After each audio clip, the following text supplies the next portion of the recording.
Hello, this is Alex Burkett, and you're listening to the Long Game Podcast. This episode is a part of our Kitchen Side series, where we show you the behind-the-scenes conversations, brainstorms, discussions, and inner workings of our content marketing agency, Omniscient Digital. In this episode, we talk about the relationship between content marketing and growth. How do the two functions interact in organizations? Does content play a fundamental role in growth, or is it separated by both metrics and org structure? As an agency that's typically gold on performance metrics, we find that the two are ideally intertwined and synergistic, but in reality, that's often not the case.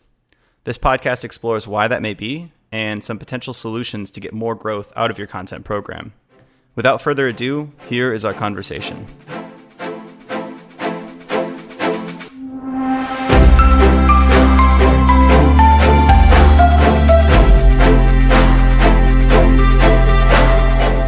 So let's go ahead and dive right in.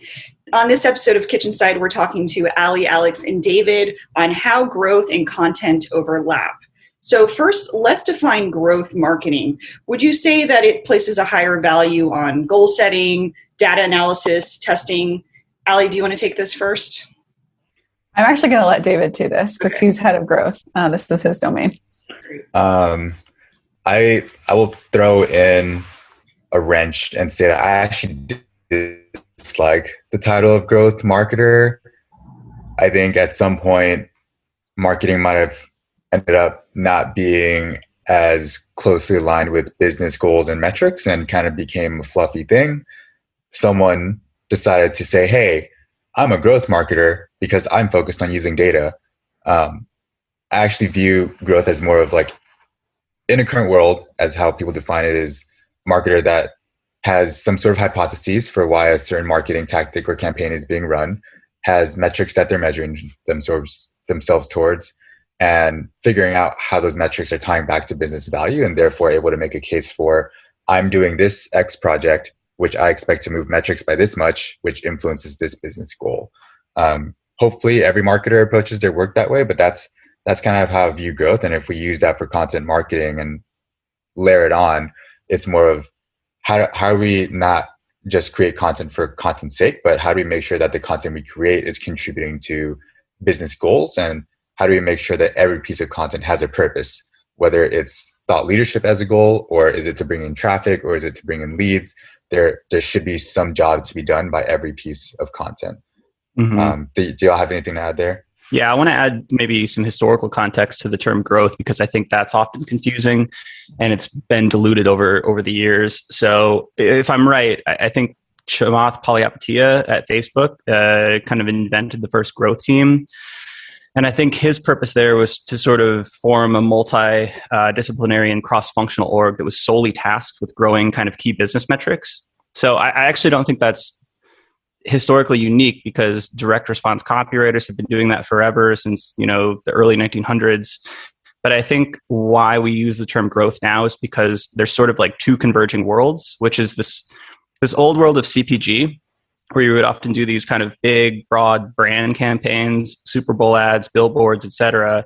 And then you had this world of like enterprise software, which is typically on premise and not necessarily conducive to touchless sales. So I think as things took shape in the cloud, things became more and more touchless. I think you could kind of blend those two worlds together and track a lot more of the marketing metrics and the product metrics. Right. And that was centralized in a team. But now I think, David, your point, I don't know if you made this explicitly, but I think the growth mindset is more important than the growth team nowadays. Because I actually think that many brand teams can and should measure a lot of what they're doing, even though it's not maybe like directly tied to a trial or a conversion or something like that. But I think you can apply the same mindset of, modeling your currently existing baseline data, kind of looking at the inputs and outputs and where you can have the most leverage, coming up with hypotheses and testing those more rigorously than just throwing your hands in the air and saying like, oh, this is probably good for brand or something like that. So I think multiple teams now operate under that growth banner.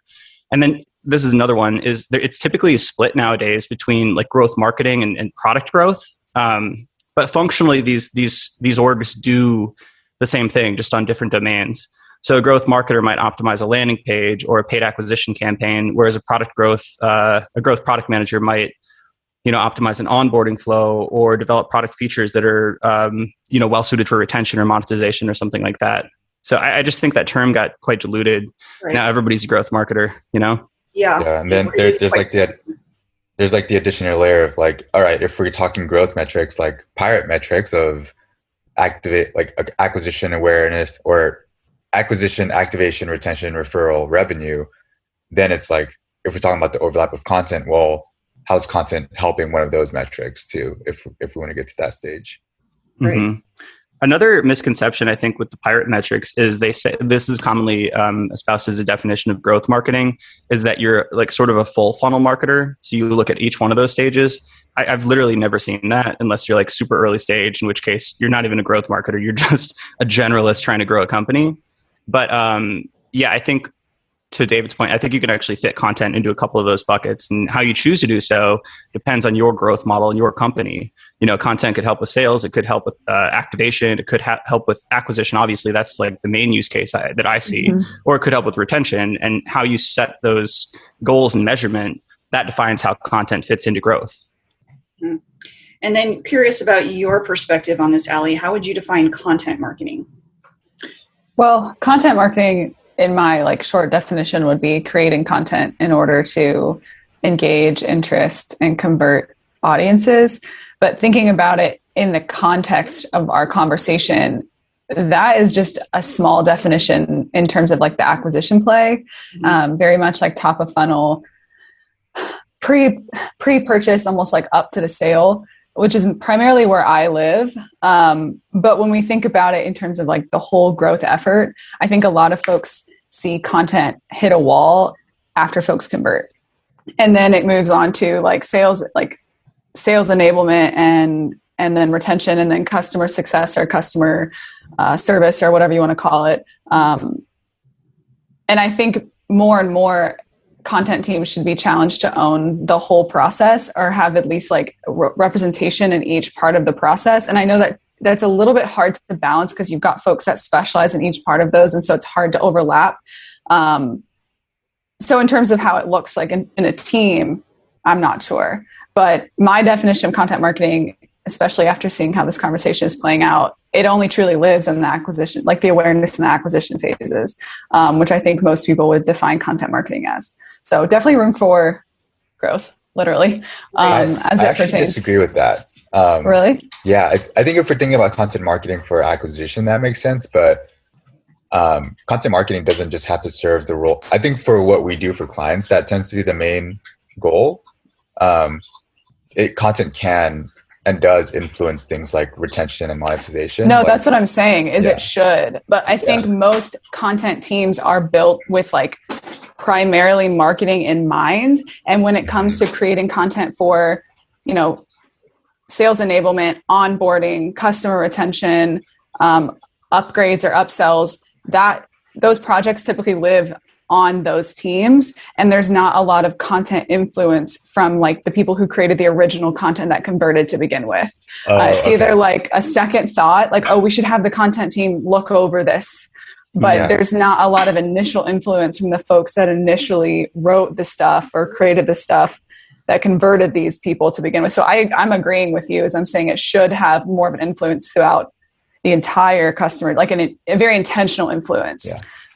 Can we put some specifics with maybe a hypothetical example here? Because I think I totally understand what we're going for. And we always tend to look at the lens of content as that first touch and like the first kind of like acquisition point. So if we're looking at a software company that maybe sells like chatbot or live chat software, we would think of content marketing, or most people would think of content marketing as writing blog posts that are like, you know, best live chat software, or how to convert from live chat or something like that.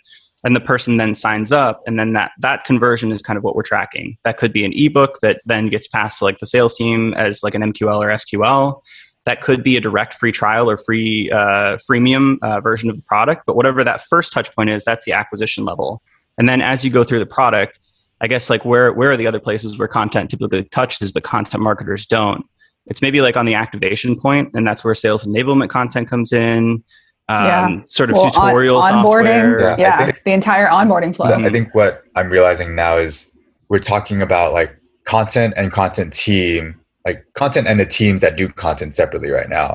Like where I'm like, oh, all that is content marketing, but where I'm seeing a divergence is, yes, it's all content marketing, but it's a different team doing the content at each stage. And that's where the disconnect is. Like, it's kind of how you said growth marketing and product growth. There's content marketing and product content. And then there's like content marketing and customer service content. And I do think that the folks that work in customer service or customer success and the folks that work in like onboarding and like customer enablement or whatever you want to call it, they obviously know the subject matter very well, but are they poised to like create that content as well as the true content marketing team is? I don't know. I guess it depends on the organization, but in my experience from like my role as a content marketer, usually the onboarding flows and the help articles, like those things are afterthoughts. Like, oh, we should probably get something up on that. But it's like, that's just as valuable as the top of funnel blog post that initially hooked that customer. Why do you think it's such an afterthought? Why is that so common? Because there's just so much emphasis placed on conversion and sales, which is very... It's harder to attribute value too, because then you have to like do kind of downstream retention, LTV. Those things are just harder to measure. Yeah. So I think that's one reason that it gets the really backseat. Manual, asking questions to customers like, you know, why did you churn? Why did you stick around? What would you need? Like, it's very manual process. Whereas a lot of like the content marketing, as we consider it, you can do a lot of that automated research. You can do a lot of like SEO driven stuff. It's kind of a little bit more formulaic. Right. It's kind of the same thing. Like when I was at CXL, we would see that companies would almost always, if they had a limited budget, they would opt to bring in new traffic, either through SEO or through paid acquisition, typically paid acquisition, because there's an immediate return or at least immediate feedback loop. And you can sort of, you know, it's additive, whereas conversion optimization was looked at as sort of this long-term, maybe incremental thing where you're like optimizing pages, but it's not necessarily bringing in net new customers. So I think acquisition tends to get prioritized. But one quick point on those different teams, I feel like it's actually okay if they sit under different orgs, because there probably is some additional contextual insights that say like a product content person is going to have with regards to like the product experience. Same thing for the marketing side, which is the same thing with growth marketers and growth product managers.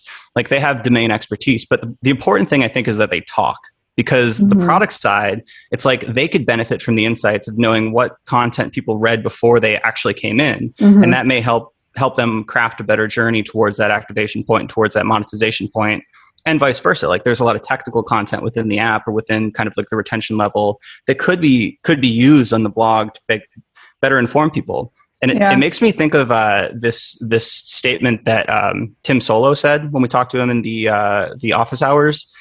The first, what did he say? The first time a customer uses your product is in their head. So they always write content. And I asked him this specifically. They write content without differentiating between whether it's a current user or somebody who's never heard of Ahrefs. It essentially serves both purposes, which I find fascinating. Interesting. That's interesting. Yeah. So are there any other ways to eliminate duplicate efforts between the teams, would you say? I think we've gotten a little bit off topic. No, I mean, you can definitely duplicate content, or like not duplicate content, but repurpose content. Because I feel like there's a lot of knowledge-based stuff that is quite technical, but if you just like put an intro paragraph and some formatting on it, it could be a really good blog post that could hit a how-to keyword. You know, just strip out like the main product stuff and make it more general. And I feel like that's going to come in at like the consideration level almost. Like that's going to be pretty middle of the funnel content. Yeah. But before we go further down this path, it sounds like we're going down a path of how content can serve different users based on where they are in the funnel, and if they're a product user. Do we want to keep going down that path, or do we want to zoom out and go back to like content marketing versus growth? Actually, an interesting topic with regards to the different places in the funnel is who chooses, like who determines like which content goes at which place in the funnel and how you're measuring each part. Is that the growth person or is that the content person? Growth, I would think, right? I would, yeah, I don't know. Because I think the one thing that I've heard about growth that I actually found a really good definition, I think it was Andy Johns, said that growth, it's like accounting owns the inflow and outflow of cash and growth owns the inflow and outflow of customers or something like that. So I like the lens that the growth marketer or the head of growth or product growth or whoever that growth person is, they build and maintain the growth model. And I think that's the foundational piece of almost all activities. So you basically map out what are your expectations? Like what do you need to hit in terms of like new users or new trials or something for your sales team, or for your analysts' expectations if you're a public company, or like whatever the kind of like service level agreement is with whatever side of that org is accepting the customers, or what the expectations are. And then you map out all the channels and sort of the traffic and conversions and everything you would need, or everything you have currently. And then you can kind of pinpoint which areas you want to focus on. And I think the growth marketer or growth person can then say, all right, we need more effort on acquisition, and therefore we're going to invest more in content marketing in this area, or we're doing poorly on retention, so actually we need to invest more in content in this area. And I think they can make those high level decisions, but then it comes down to content or which specific team to map out like what specifically they need to be done there, and it gets more specific at that level. Yeah, I could be wrong there though. I don't know. I'm going to zoom us in on like content at the top of the funnel, and like that as content marketing for how I'm talking about this, and the difference between maybe a growth content marketer and I don't know if traditional content marketer is the right way to call it, but what I found that is a big difference, and maybe this is biased based on how we approach content, is rather than just saying, hey, we're going to create content that will grow organic traffic, we actually start building models to say, okay, well, what keywords are we going after? And if we would project out and forecast growth in traffic, what does that look like? What's the potential based on the keywords? And based on that traffic growth, what's the potential to grow leads coming from that content? And it's sort of that data mindedness and figuring out the levers of, well, is content even a lever to pull here if our goal is to drive leads? I think that's the question I don't typically hear from other content marketers who don't have the growth mindset, where a growth person might say, here are the keywords you're saying you want. This will grow traffic by this amount over the next year. Is that meaningful enough based on a budget that we're about to invest in this? If it is, let's move forward. If it isn't, well, is it that content isn't the right lever, or is it that we're targeting the wrong keywords, or that our conversion rates aren't good enough? Like, let's dig into that before we decide to invest, because a growth person is not just thinking about the input of content, they're thinking about the outputs and what that return on investment is going to be. Yeah. I would say that our agency definitely looks at content more as a growth channel, which I think is pretty rare. And I think that's a big differentiator for us when we're talking to prospects. I wonder why that's not the case all the time. And I think I have an answer. And I think it's that growth or content marketers don't usually sit on the growth org or the growth team. I think they usually sit on brand or product marketing or something like that. So they therefore have different metrics and different things that they're aimed at. But I don't know if that's the case. I mean, we definitely look at it as a performance channel. Like, we definitely model it out as if it were, paid acquisition or conversion rate optimization or something like that with the growth model, essentially. Yeah, makes sense. Yeah, I mean, speaking from experience, not a lot of content marketers are challenged in that way. Depending on the size of the organization that they're a part of, they have a very limited view of the impact, and sometimes people are okay with that. Also, and this isn't to generalize, but a lot of content marketers come from like a editorial or a journalistic background, where those kind of metrics and doing the math all the way to like leads and like conversion costs and all that stuff, like that's not a part of everyday conversation. Right. But it's funny because I just saw a tweet the other day. I don't remember who posted it, but they're like, content marketers, do you consider yourself more a writer or a marketer? And my first thought was like, oh, both. But then I was like, knowing the impact of my work is sometimes more important to me than like knowing how well it reads or how like good the words are, which hurts my writer heart. But like at the end of the day, I want to know that like the work that we do is making a big impact on like conversions, leads, and retention, and word of mouth, and audience building and all that stuff. But content marketers aren't always challenged to lean into the marketing side of their title, which is probably why a lot of folks just stop at what we call vanity metrics. I'm going to do some speculation here. It sounds like there are two potential reasons for it. Like, one is like experience as a content marketer. I think most content marketers don't have the data background, or like aren't as interested in that, or just haven't been exposed to it. And that's where the environment comes in, where maybe myself, I was always working with people who were very data minded. I don't have a background in data, but because of that, I was influenced and encouraged to then figure out, hey, what does this look like? What's the data? What's the opportunity? And over time, that muscle was built. And I mean, working on Omniscient, prospects are always going to ask us, like, what should we expect in terms of our return on investment? So we need to do the math. So based on our environment and the pressures and who's asking these questions, as an agency, we are forced to ask that because clients are going to pay us a lot of money. And in a working culture, in your team culture, depending on who you work with and who you talk to, some people will be maybe more encouraged to dig into the data. Some marketing cultures may not be as data informed or data driven. And I think like being a content marketer does not necessarily mean you aren't interested in data. Like like the company culture might be, I sorry, I didn't mean to imply that.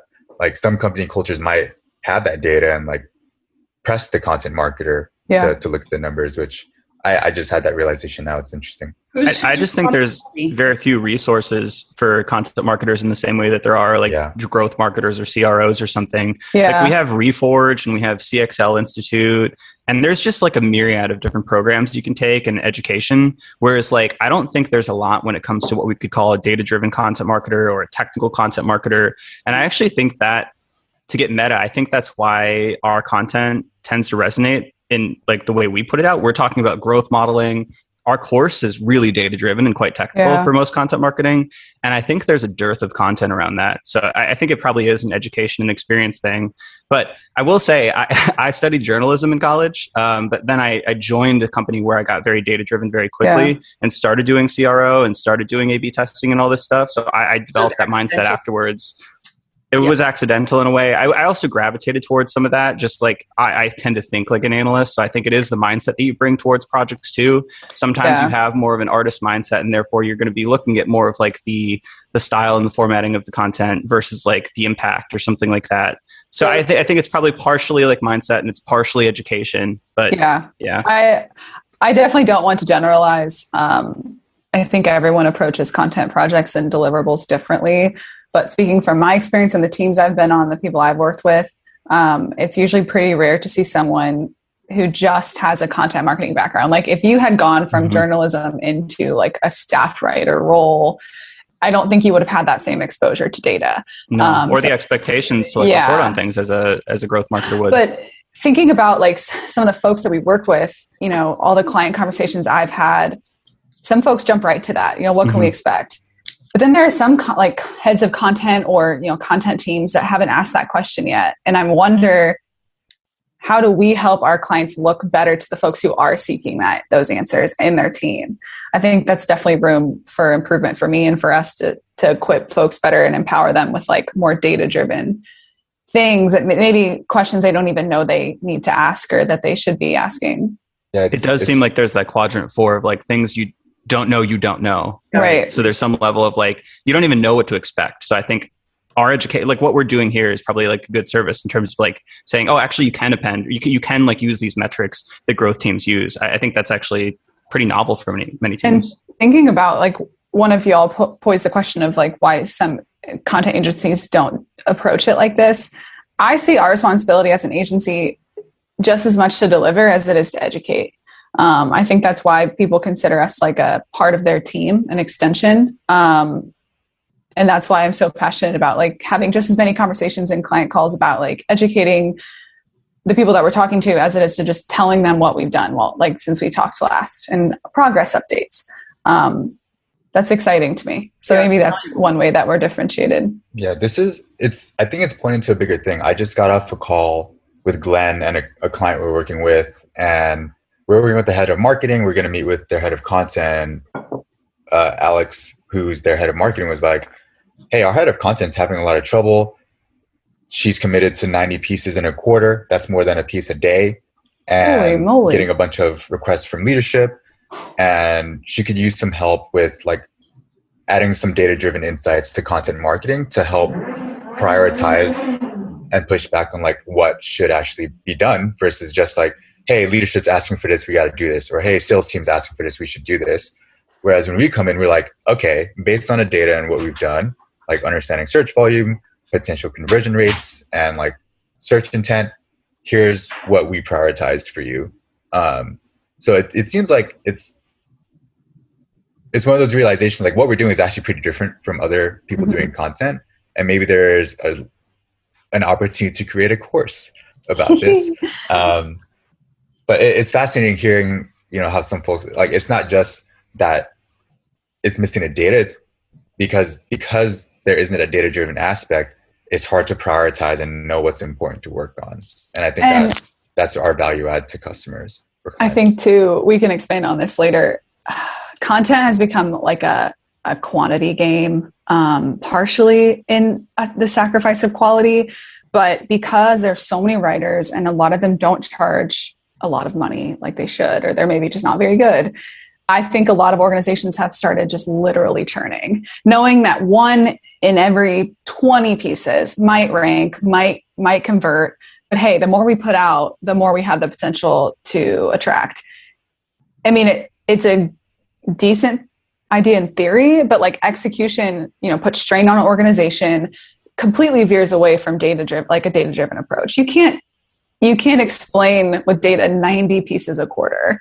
That just seems a little much. And eventually it in order to like satisfy those quantities, half those pieces probably aren't even meant to be created, or they're not created properly, or they're not rooted in the right kind of keywords.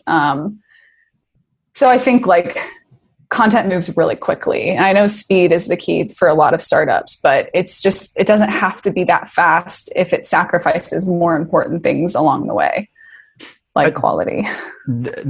I just had this idea when you guys were talking about this in the framing of organic traffic and SEO. So I don't think even like SEO and content have always been that close. Like I think nowadays people look at them as more of a blending, but SEO is like the more growth and data focused cousin of content. I mean, it's so related. And I feel like, I don't know, as those two things move closer and closer together, as content marketers are gold on things that SEOs are gold on, or if there's a handshake agreement, or if more content marketers are SEO content leads, like people we've talked to in the past, then I feel like you do start to attach some of those quantitative growth focused goals. Yeah. I don't know, at least more so than in the past. If you have those roots, insights from SEO. Yeah. If you have those roots, if you've built that bridge in your organization, if you hire someone with an SEO background or SEO training, they can very, very often overlap, as I think they should. But it, like we said, it all depends on like how people arrive at their current jobs and what exposure they've had, education, what challenges they've had, how they've worked with other parts of their team. If you work at a big organization, as we all did, it's very rare you probably like cross paths with people that do very different things. But now that we're all at smaller companies, like we have to, rub shoulders with people all over the place, and we're being challenged to overlap our jobs more so than we did before. At least I am. Mm-hmm. Makes sense. Okay, I got to jump, but you guys can continue on. Bye. Bye, Alex.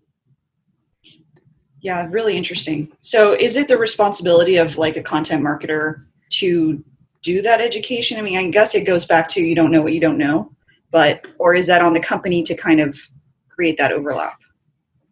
I would say, as a relatively new content, like head of content at my company, I think it's your responsibility to talk to, the sales team, customer retention team, whatever you call them, even some of your more data-driven marketers, and understand like, why am I here? Like, what would you like me to do? Not in terms of like, tell me what to do. It's more of like, what value can I add to what you're already working on? What have you seen that's worked in the past and what hasn't? Why?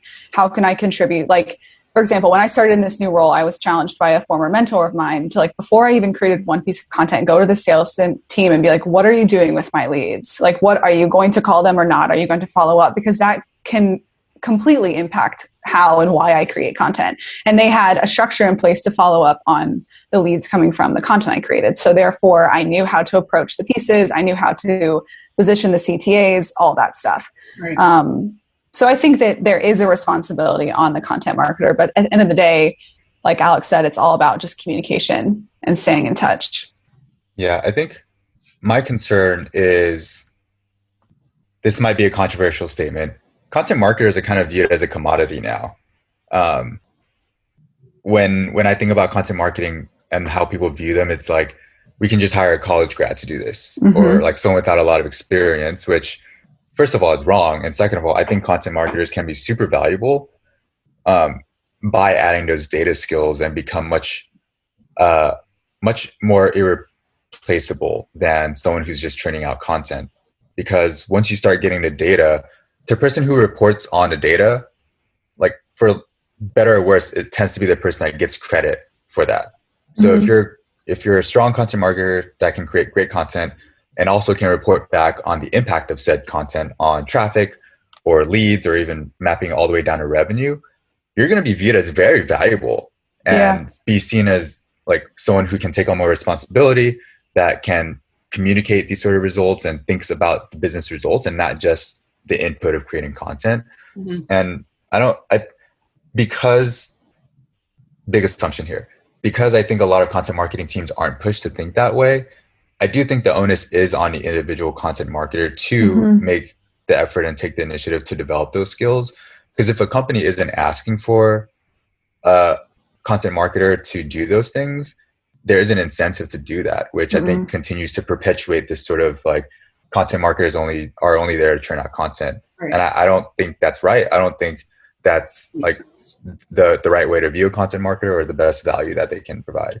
Right. But that's not going to change unless you push the status quo. Yeah. I mean, there's, like I said, there's just content writers are a dime a dozen, literally.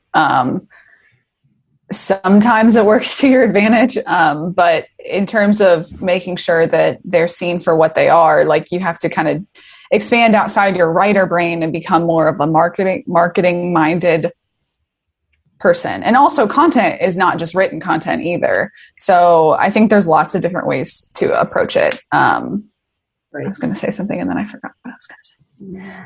Dang it. Okay. I'll remember in a second. I think this turned more into a like data-driven content marketing more than a content versus growth.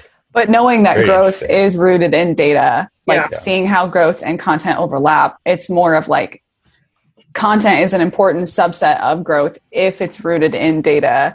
Therefore, content should be guided more so by data. Right. Because when I was doing anything else, research on this, every time I looked up growth marketing, content marketing was a subset of that. So I was, yeah.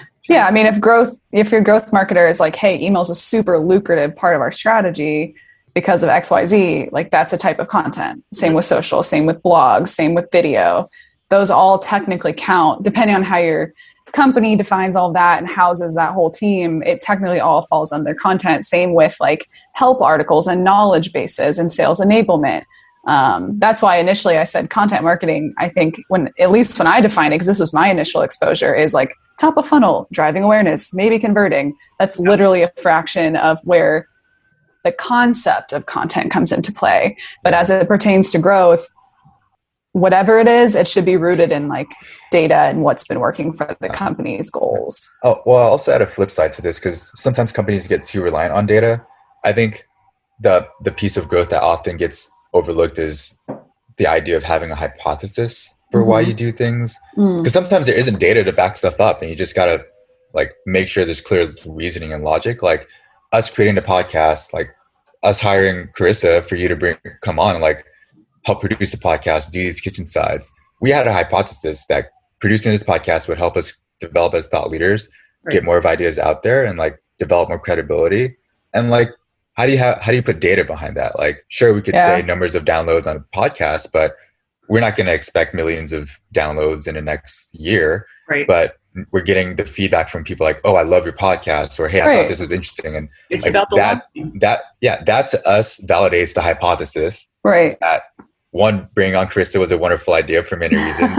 Two, that a podcast like will build up that ROI over time. Like maybe it's not measurable by numbers, but we're getting that feedback and we're continuing to validate that. So I don't want it to just be like numbers, everything. But no, there's definitely a place and I think a role that qualitative data plays as well, which I think is what we're talking about here. Yes. And that comes down, like when I talk about data-driven content marketing, I don't think of just like numbers and like monthly search volume and stuff. That stuff's very important, but like same with rooting all of your content ideas and like customer conversation, reader, subscriber, like that stuff counts as data to me too. Research driven content strategy and not just like, oh, this sounds like a fun topic, which there's time and place for that. But at the end of the day, I think the majority of what you strategize should be rooted either in numbers or conversations, like intentional research, buyer personas, if we want to even go that far. Yeah, that's really good. All right. Anything else to add? Anything we didn't cover? That was rolling with the punches today, Chris. So we got super off topic. As we Maybe always this was do. a topic all along, though. It was. It's really interesting. I learned a lot, so hopefully Good. listeners do too. Yeah, Awesome. this is super helpful. I mean, especially after the conversation Glenn and I had last night with our client, I was like, oh, this isn't a common thing, especially in like big companies where you can kind of fly under the radar if you're like, and just kind of, hey, leadership said to write this and we wrote it, great, versus having numbers to back up the value of the content. But might be something for us to do some education around too. Yeah. Thank you, guys. Yeah. Thanks. Thank you.